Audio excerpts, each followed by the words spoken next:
Assalamualaikum warahmatullahi wabarakatuh. Modul yang ingin saya bahas di sini kaitannya dengan materi budaya positif. Ini merupakan kegiatan pengibasan calon guru penggerak terkait dengan budaya positif. Sebelumnya, saya ingin bertanya kepada Bapak Ibu Guru, apa hal positif yang sudah Anda lakukan selama mengajar? Hal positif apa yang sudah Bapak Ibu Guru lakukan selama mengajar? Satu saja.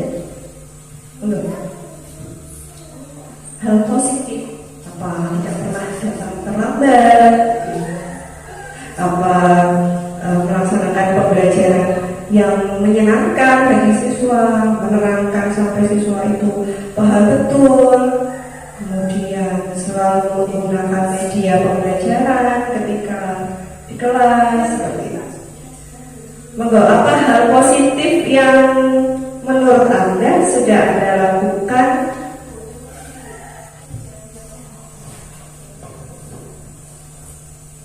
Terima kasih atas waktunya. Selama ini saya sedikit bukan sering, hanya sesekali membimbing siswa, terutama untuk siswa yang masih perlu sangat bimbingan. Itu saya sebisa mungkin harus berhadapan langsung dengan saya, kecuali kalau memang ada temannya yang sudah mampu, itu biasanya saya menyuruh teman sebaya untuk mengajari temannya. Yang kedua, menggunakan media pembelajaran yang menyenangkan sehingga anak-anak itu lebih cepat menangkap materi. Itu saja. Terima kasih Bapak karena sudah menerapkan pembelajaran yang menyenangkan bagi siswa sehingga siswa itu mempunyai minat, motivasi untuk belajar. Oke, terima kasih. Kedua, hal negatif apa yang pernah Anda lakukan di kelas kepada siswa? Hal negatif yang mungkin saja itu bisa menyakiti siswa seperti itu, atau sering datang terlambat seperti itu.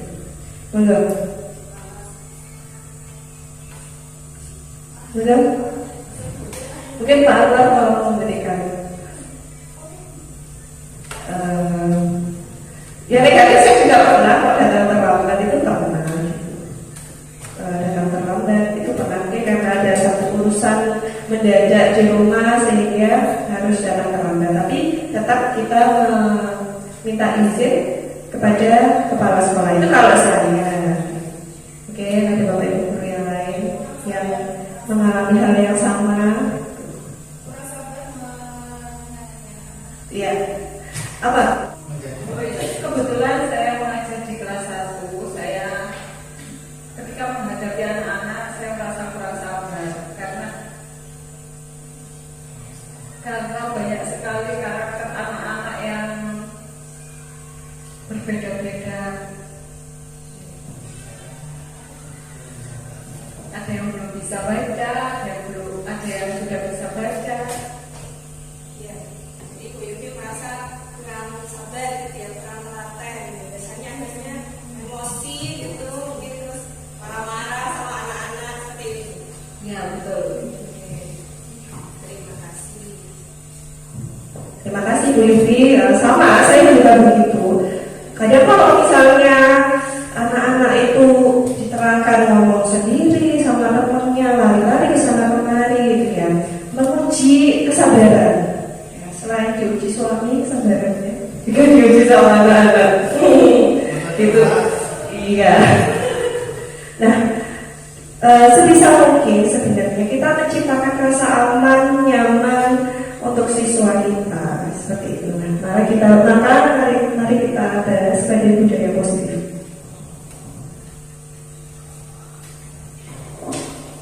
Salam dan bahagia.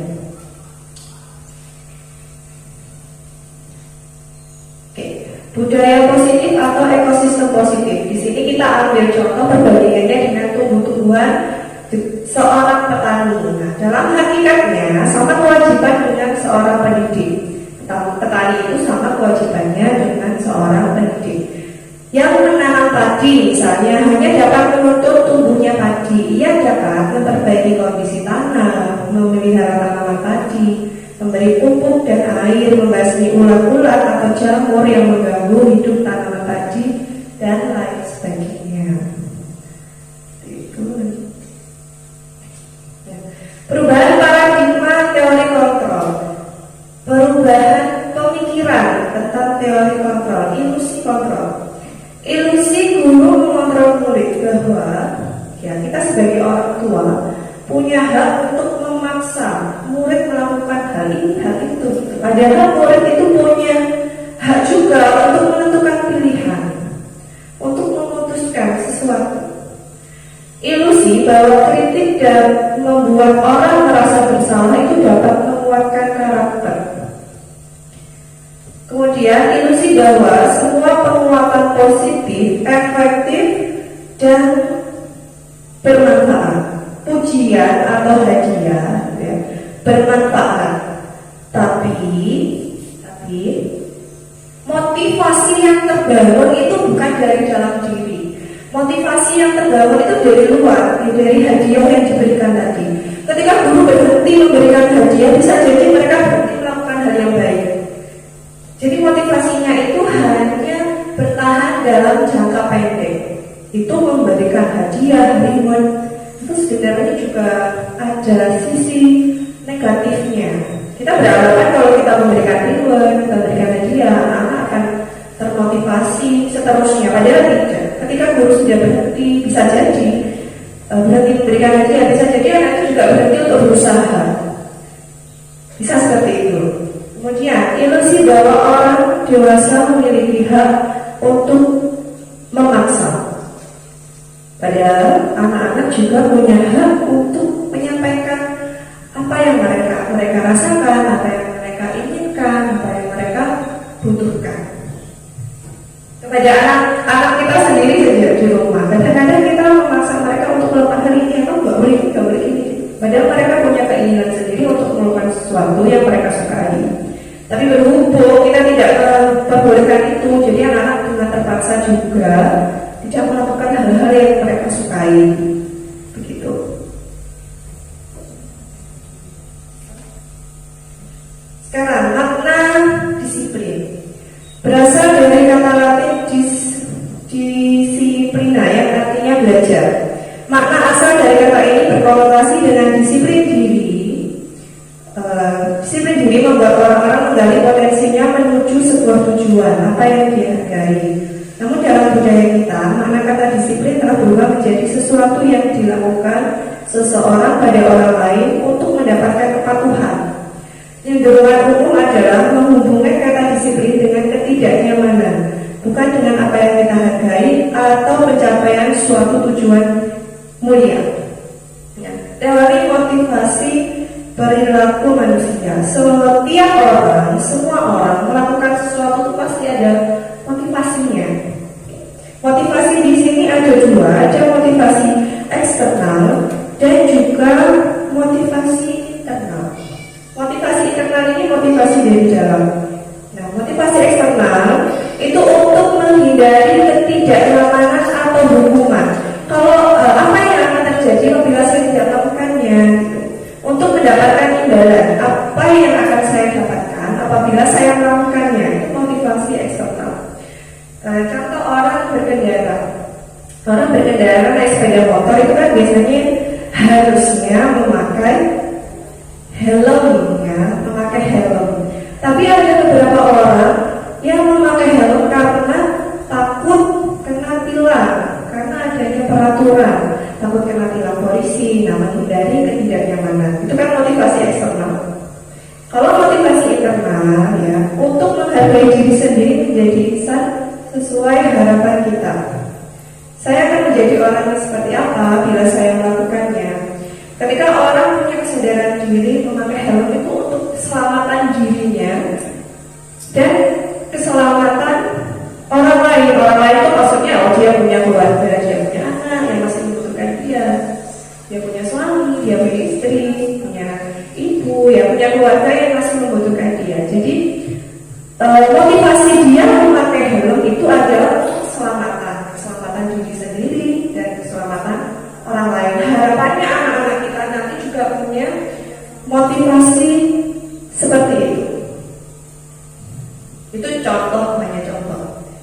Kemudian merdeka, menurut Ki Hajar Dewantara, merdeka itu artinya tidak hanya terlepas dari perintah, akan tetapi juga cakap untuk memerintah diri sendiri, tahu mana yang benar dan mana yang salah, tahu juga konsekuensinya. Jadi ketika ada anak yang misalnya melanggar peraturan itu, mereka melakukan kesalahan, jangan ujung-ujung kita marahi, jangan ujung-ujung kita pukul gitu. Kita beritahu dia, kamu tuh harusnya jangan seperti ini gitu.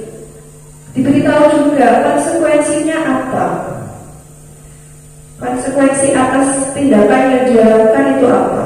Dan belajar, membiasakan anak belajar untuk mengetahui konsekuensi dari setiap tindakan yang dia lakukan. Oh, ini salah, nggak boleh melakukan ini. Kalau aku lakukan ini, nanti akan terjadi seperti ini, seperti itu. Jadi, misalkan ya, ketika mereka sudah menjadi pejabat pemerintah, dia tidak akan mudah diperintah oleh atasannya, gitu. Misalnya, kamu kalau melakukan ini, kamu akan dapat imbalan sekian. Jadi mereka tidak akan mudah terperintah, oh itu salah, itu korupsi, oh itu suap. Jadi mereka tidak akan berusaha untuk melakukan sebuah kesalahan. Harapannya begitu. Dan di sini ada lingkaran peraturan kelas. Jadi dimulai dari peraturan kelas, kemudian peraturan kelas itu kita kembangkan menjadi yang namanya keyakinan kelas. Dari keyakinan kelas 1 sampai kelas 6, misalnya di SD ya, kelas 1 sampai kelas 6, maka terciptalah yang namanya lingkungan yang positif dan kemudian berkembang menjadi budaya positif yang dilakukan oleh semua warga sekolah. Entah itu muridnya, entah itu gurunya. Nah, ini ada keyakinan kelas, hukuman, dan penghargaan. Ini adalah contoh dari kesepakatan kelas. Datang tepat waktu, mengucapkan salam, dan sebagainya. Mungkin bisa dibaca ya. Tuh, lanjut. Dalam membuat keyakinan kelas, kemarin saya sudah membuat keyakinan kelas bersama anak-anak kelas 6. Ya. Bersama anak kelas 6 saya sudah mencoba membuat keyakinan kelas, diawali dengan bertanya jawab kepada anak-anak nilai-nilai kebajikan. Nilai-nilai kebajikan itu apa saja contohnya? Disiplin, bertanggung jawab, menghormati orang lain, seperti itu. Kemudian setelah itu anak-anak satu persatu menuliskan peraturan yang ingin mereka terapkan di kelas. Nah, dari yang mereka tuliskan, terus mereka menempelkan di papan menggunakan stick note, dibacakan satu-satu, kemudian diambil kesimpulan tentang keyakinan kelas.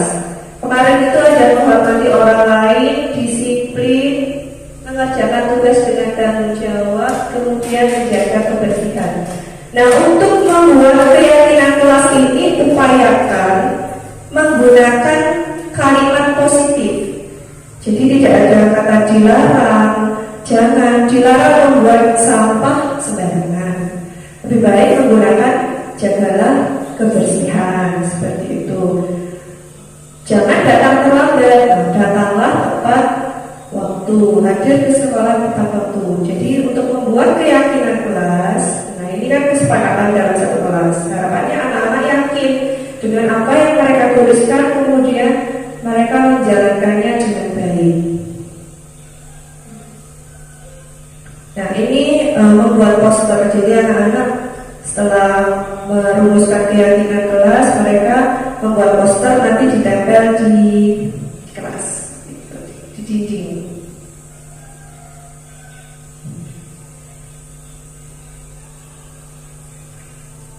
Oke, dihukum oleh penghargaan. Tadi yang saya sampaikan di awal adalah pengaruh penghargaan ini adalah jangka pendek. Karena ketika guru sudah tidak memberikan penghargaan, bisa jadi anak-anak berhenti melakukan sesuatu. Penghargaan hukum, ketika ada ranking juara 1, 2, 3, kadang-kadang anak yang juara 2 ini merasa dihukum. Aku yang juara 1 ya. Gitu. Kemudian ini aja, penghargaan merusak hubungan. Terkadang di kelas, kalau kita memberi penghargaan, oh ikut tok sama oleh penghargaan, kamu nggak usah mencoba, cuma aku juga tidak akan mendapatkan juga. Terus ada rasa iri, ada persaingan, ya, ada persaingan antar rekan satu kelas, jadi akan merusak hubungan dengan temannya. Oke. Penghargaan tidak efektif hanya jika Anda melakukan ini, maka Anda akan mendapatkan ini. Ketika Anda sudah melakukan tapi tidak mendapatkan keimbangannya itu, akan merasa kecewa. Aku berusaha melakukan tapi kok aku tidak dapat penghargaannya ya. Akhirnya dia merasa kecewa. Nah, ini ada tindakan guru. Mungkin ada yang sudah melaksanakan. Mencatat 100 kali di dalam buku kalimat, saya tidak akan terlambat lagi. Ya, karena dia terlambat sekolah. Lari mengelilingi lapangan, basket 2 kali karena terlambat hadir. Melakukan push up, menggantikan kertas tugas temannya di jalan-jalan dan sebagainya. Di sini ada yang hukuman, ada yang sanksi. Coba yang pertama itu hukuman atau sanksi ya? Sanksi atau konsekuensi sama? Nomor 1. Hukuman atau sanksi? Ada? Ayo hukuman atau sanksi yang nomor 1. Sanksi. Oke. Yang nomor 2 hukuman. Yang nomor 3 hukuman. Yang nomor 4 sanksi. Nomor 5 sanksi. Nomor selanjutnya bawahnya hukuman. Lari mengelilingi lapangan basket 2 kali karena terlambat 10 menit untuk pelajaran PJOK. Oke ya, jadi sudah ada menyebutkan hukuman atau sanksi. Sekarang kita ke kunci jawabannya.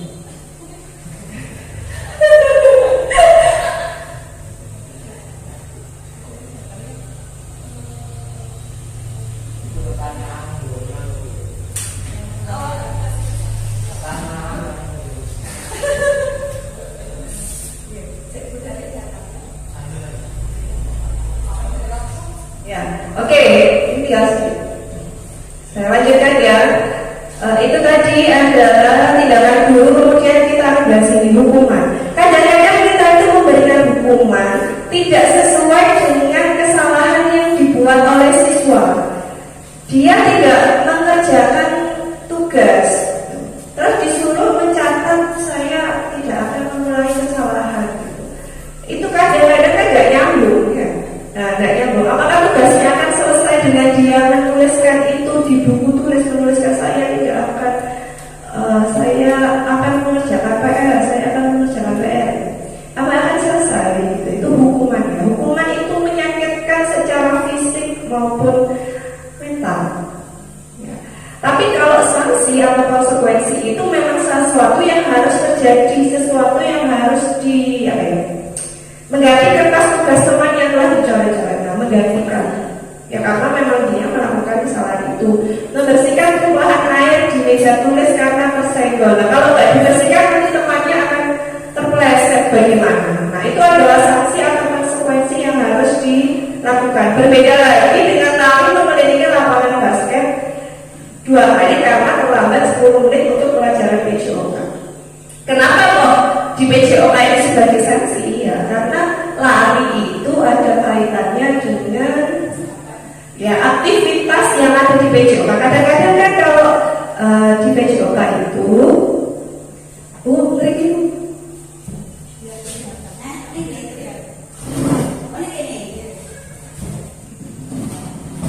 mereka guru PJOK itu biasanya sebelum melakukan kegiatan ada pemanasan dulu ya Pak ya. Nah, pemanasan itu bisa lari, makanya dia disebut konsekuensi, bukan.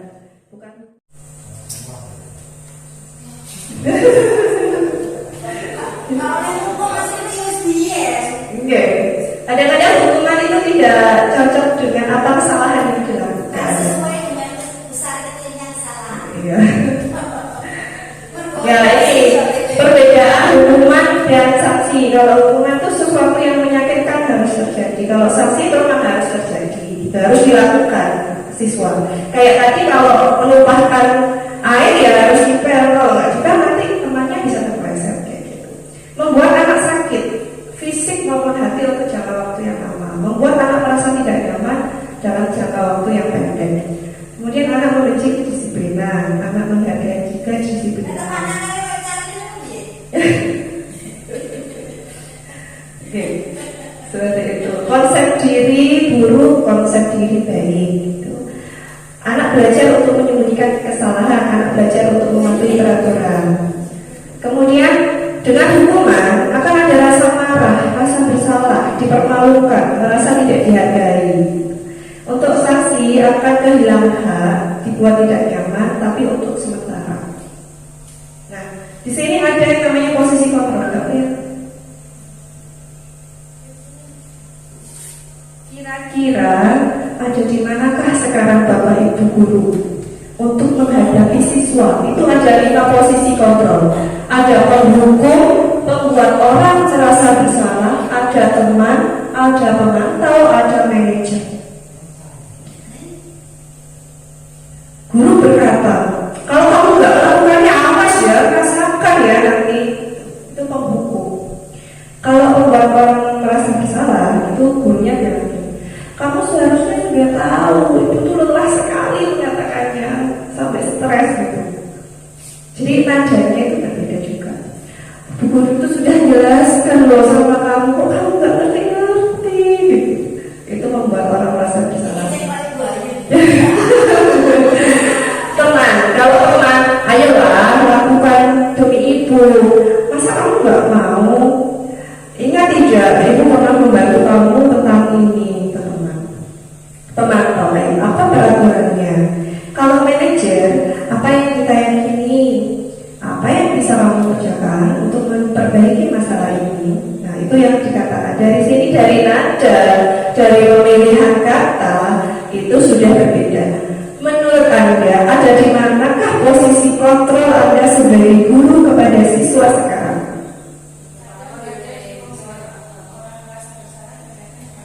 Coba Bu Eka. Satu aja. Ada di mana dan mengapa Anda merasa seperti itu? Oke, Pak Ahmad dulu.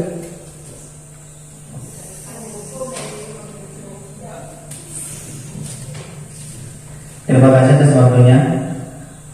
Dari kesekian 5 posisi kontrol itu menurut saya semuanya itu diperlukan.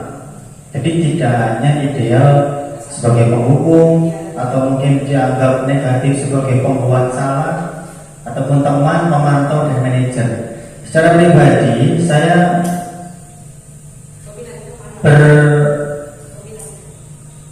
kalau saya berpedoman ke semuanya.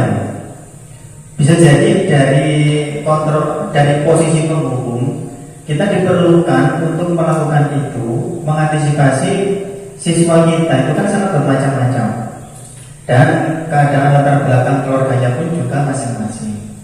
Jadi kita perlu menjadi penghukum, kita perlu juga membuat siswa merasa bersalah.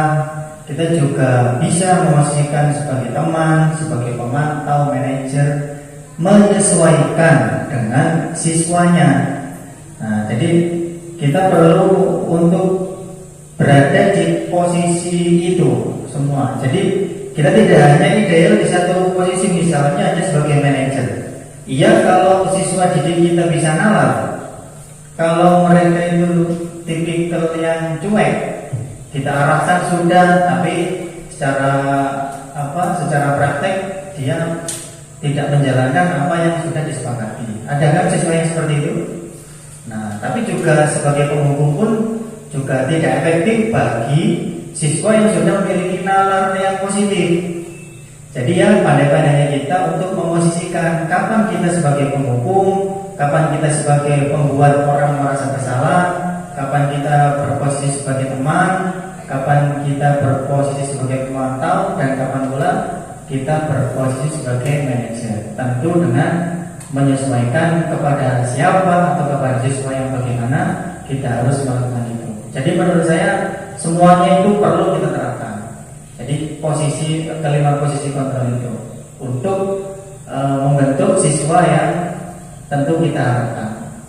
Saya kira seperti itu, mungkin dari yang lain ada yang berbeda, dipersilakan.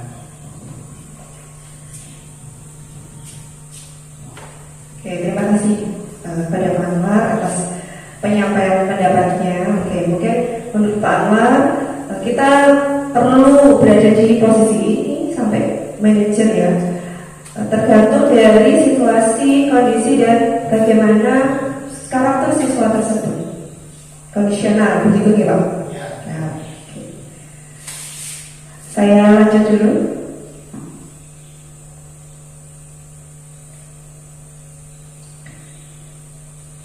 Nah, di sini ada kata apa yang kamu mau, tapi diucapkan dengan nada suara ketika menjadi penghukum, membuat orang lain merasa bersalah, teman, atau pemantau atau manajer. Mungkin ada yang mencoba ketika menjadi penghukum itu mengucapkan apa yang kamu mau, itu nadanya seperti apa? Apa yang kamu mau? Kalau penghukum, mungkin ada yang mau mencoba. Nah, ini saya belajar Bapak. Bimo. Ini ceritakan apa yang kamu mau. Iya, kepada siswa. Dia yang bersalah. Ya, kepada siswa. Tapi dengan ada sebagai penghukum, sebagai teman. Apa yang kamu mau? Intonasi Ya. Intonasi. Intonasinya. Ini kayaknya yang lebih berkompeten di Bu Nadi. Ya. Apa yang kamu mau? Apa yang kamu mau dari Bapak? Apa yang kamu mau? Apa yang kamu mau? Oke, itu sebagai Oke. Coba ditampilkan slide sebelumnya. Nah, itu. Disesuaikan dengan nada baca. Membuat orang lain merasa bersalah. Rasanya sama. Hanya itu rasanya. Iya, bahasanya sama. Oh ya, terlalu mas ya. Apa yang kamu mau? Ini cengkol Ibu Ayun. Apa yang kamu mau, Mama? Apa yang kamu mau? Gitu. Terus kalau teman, bagaimana teman? Apa yang kamu mau? Kalau manajer, gimana? Kayaknya hampir sama ini dengan teman. Apa yang kamu mau? Gitu. Kalau itu Teman. saya mendekat ke Ya teman. Apa yang kamu mau? Gitu. kalau ke manajer Kurangnya. gitu. Apa yang kamu mau? Gitu. Apa yang kamu mau? Oke. Oke, dari satu kalimat itu saja kita bisa berperan sebagai penghukum, membuat orang lain merasa bersalah, teman, dan manajer atau pemantau. Dan hukum itu ada penekanan-penekanan Iya. Di sini ada sebuah solusi atas itu tadi. Kalau ada anak yang melakukan sebuah tindakan yang kurang baik, maka kita perlu melakukan yang namanya restitusi. Apa itu restitusi? Proses menciptakan kondisi bagi murid untuk memperbaiki kesalahan mereka sehingga mereka bisa kembali kepada kelompok mereka dengan karakter yang lebih kuat. Husain 2004. Ciri-cirinya bukan untuk menebus kesalahan, namun untuk belajar dari kesalahan. Memperbaiki hubungan berupa tawaran, bukan paksaan. Apa sih yang bisa kamu lakukan untuk memperbaiki situasi ini gitu. Jadi tanya ke siswanya seperti itu. Kemudian restitusi menuntut untuk melihat ke dalam diri. Restitusi mencari kebutuhan dasar. Restitusi adalah cara yang paling baik. Restitusi fokus pada karakter bukan tindakan. Restitusi fokus pada solusi. Restitusi mengembalikan murid yang berbuat salah pada kelompoknya. Apakah kita mau diingat oleh murid kita itu sebagai penghukum? Pasti Bapak Ibu dulu ketika sekolah masih ingat, aku biar gawainya dihukum begini sama guru ini. Mungkin masih ingat ya? Ya ingat sama Pak Ibu. Itu melekat sampai sekarang. Apakah kita ingin diingat sebagai guru yang seperti itu? Tidak, pastinya kita ingin diingat sebagai guru yang baik untuk mereka. Begitu. Makanya itu restitusi ini perlu dilakukan, mencari tahu akar permasalahan, kemudian mencari solusi, menyadarkan siswa akan konsekuensi dari perbuatan yang dilakukan, bertanggung jawab atas kesalahan. Ya, seperti itu. Mungkin ada yang bilang, oh zaman biyen itu loh, aku sekolah digepuk oleh guruku, saya jadinya seperti sekarang. Tapi zaman dulu dengan zaman sekarang itu sudah berbeda, Bapak Ibu. Anak zaman dulu dengan sekarang sudah berbeda.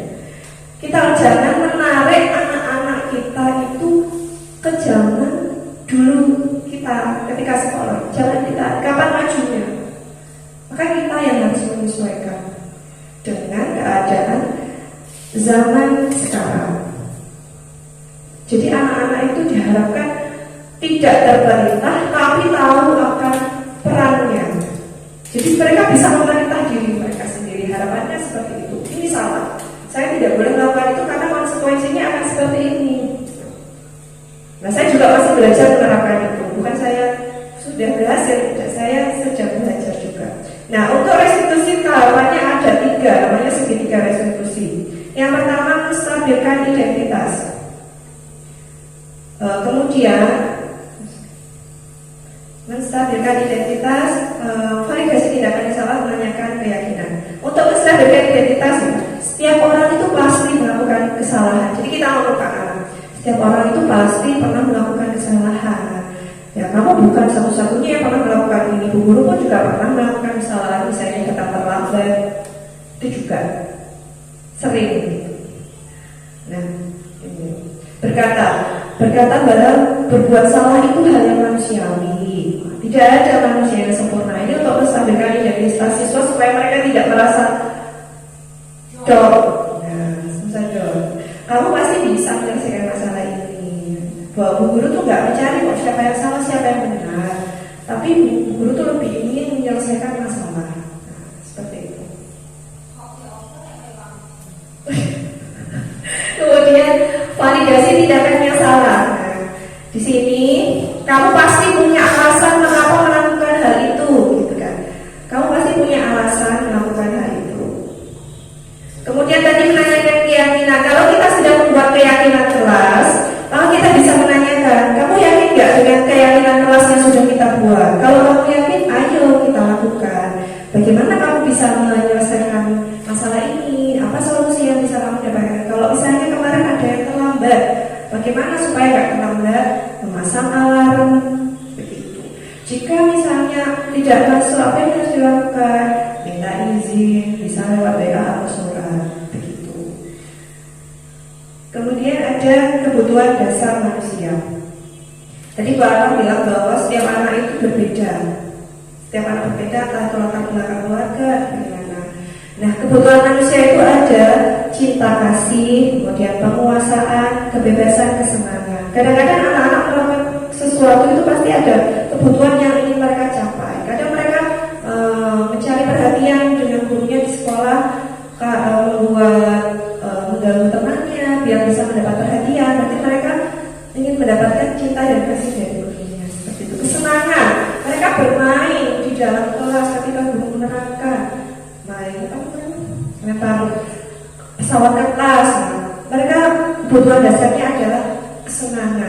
bagaimana kita bisa mengakomodasi itu dalam pembelajaran. Jadi mereka juga senang ketika belajar.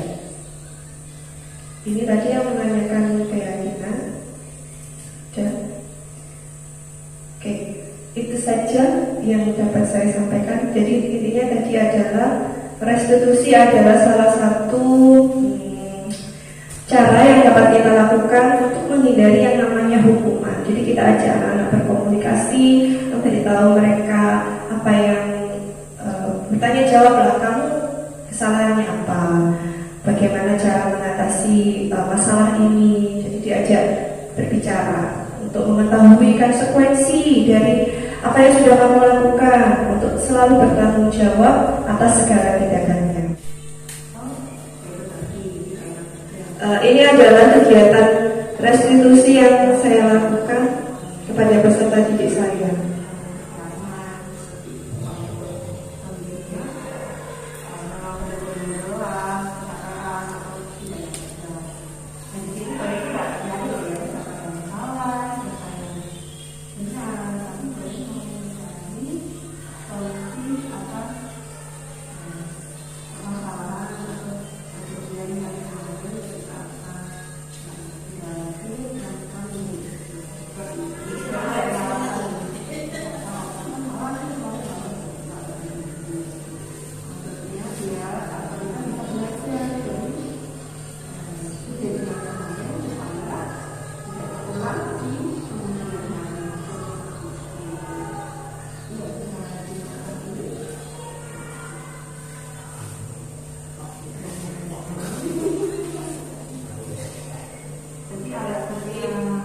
Tadi menstabilkan identitas, sekarang validasi tindakan yang salah.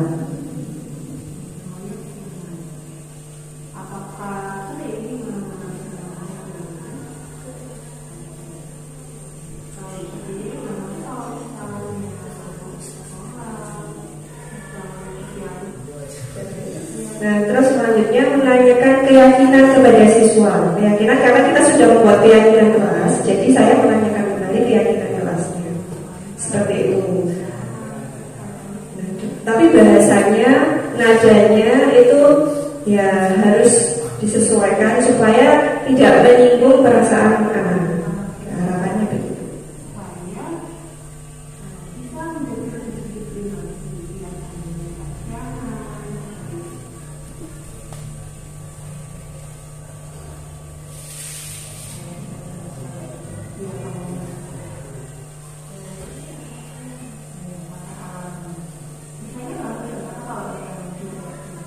Saja tahapan dari restitusi. Mungkin ada yang ingin ditanyakan, Pak Ibu? Sudah siap makan? Nggih, monggo. Enggak, Ibu kita sekarang. Assalamualaikum warahmatullahi wabarakatuh. Terima kasih kepada Ibu Ayu selaku guru penggerak di SD Tanjung 7, Kecamatan Kabupaten Sendiri. Apa yang penjenengan sampaikan tadi itu bagus, keseluruhannya bagus. Cuman saya ingin menambahi, kalau seandainya itu diberikan lebih awal, maksudnya di kelas rendah, karena kalau masih anak-anak di tingkat kelas rendah itu lebih mengenang, lebih pas, karena ilmu itu didapat masih termasuk barang baru, yaitu anak-anak yang sudah di kelas tinggi terutamanya kan sudah punya membentuk pribadi masing-masing dari keluarga. Kalau pengaruh dari sekolah kan cuma sedikit, itu pun nanti akan kembali ke keluarga. Itu seandainya diberikan lebih awal bagus.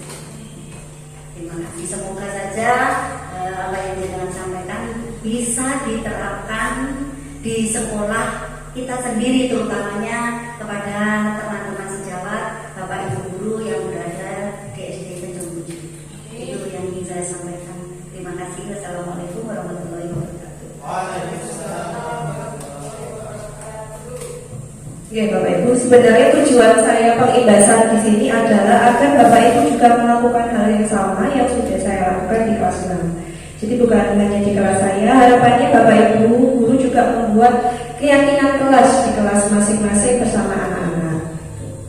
Ya tetap kita sebagai pemandunya, kita yang menuntun agar anak-anak itu bisa membuat sebuah kesepakatan dalam bentuk keyakinan kelas. Keyakinan kelas yang sudah saya buat kemarin bersama anak-anak, ya kemarin mereka membuat poster sederhana.